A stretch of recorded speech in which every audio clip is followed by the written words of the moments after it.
24 నెలల ఒక్క కొత్త ఇటుక పెట్టిండా రేవంత్ రెడ్డి? ఎక్కడైనా హైదరాబాద్లో ఇల్లు కట్టిండా? ఒక్క ఇల్లు కాదు, ఒక ఇటుక పెట్టిండా ఎక్కడైనా? కానీ ఇటుకలు కూలగొట్టినవి మాత్రం బొచ్చెడు ఉన్నాయి. ఒకటి కాదు, రెండు కాదు.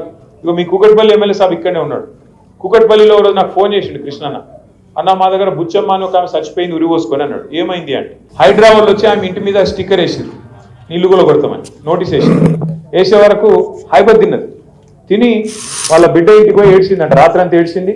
ఆయన రాత్రికి రాత్రి ఉరి పోసుకొని వాళ్ళ బిడ్డ ఇంటినే చచ్చిపోతే నేను కూడా పోయి వచ్చి కలిసి ఆ బిడ్డకు వాళ్ళకి ధైర్యం చెప్పొచ్చిన. అంటే ఇందిరమ్మ ఇల్లు, ఇందిరమ్మ రాజ్యం అంటే గిదేనా? వచ్చి గరీబ్ గల మీద వడుడు, కూలగొట్టుడు, ఇంట్లో ఆడోళ్ళు పిల్లలు ఉండగా కూడా రేకులు కొట్టి పారేసుడు. ఒక్కసారి యాద్ చేసుకోండి, కేసీఆర్ గారు 10 ఏళ్ళు ప్రభుత్వంలో ఉండే, మనం ఎప్పుడైనా చేసినామా ఈ పని?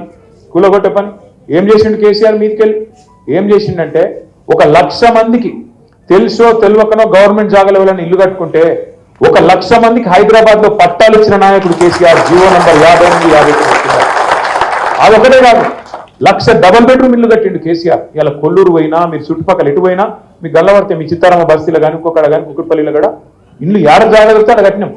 జాగా లేకపోతే హైదరాబాద్ బయట పోయి ఆడ కూడా కట్టినాం. 1,00,000 డబల్ బెడ్రూమ్ ఇల్లు హైదరాబాద్లో కోసం కట్టినాం. ఒక్కొక్క కాన్స్టిట్యూన్సీకి 3,000, 4,000 ఇల్లు హైదరాబాద్ లో ఇచ్చిన ఘనత కేసీఆర్ గారు. నిజంగా కాంగ్రెస్ వాళ్ళకు అడ్డిమారి గుడి దెబ్బల అవకాశం వచ్చింది. ఏం చేయాలి? కేసీఆర్ కంటే ఎక్కువ పేరు తెచ్చుకోవాలంటే కేసీఆర్ కంటే ఎక్కువ ఇల్లు కట్టియాలి. కేసీఆర్ 1,00,000 కడితే నువ్వు 2,00,000 ఇల్లు కట్టేవాడు వద్దనడా? కేసీఆర్ 1,00,000 పట్టాలి ఇస్తే నువ్వు 2,00,000 పట్టాలి.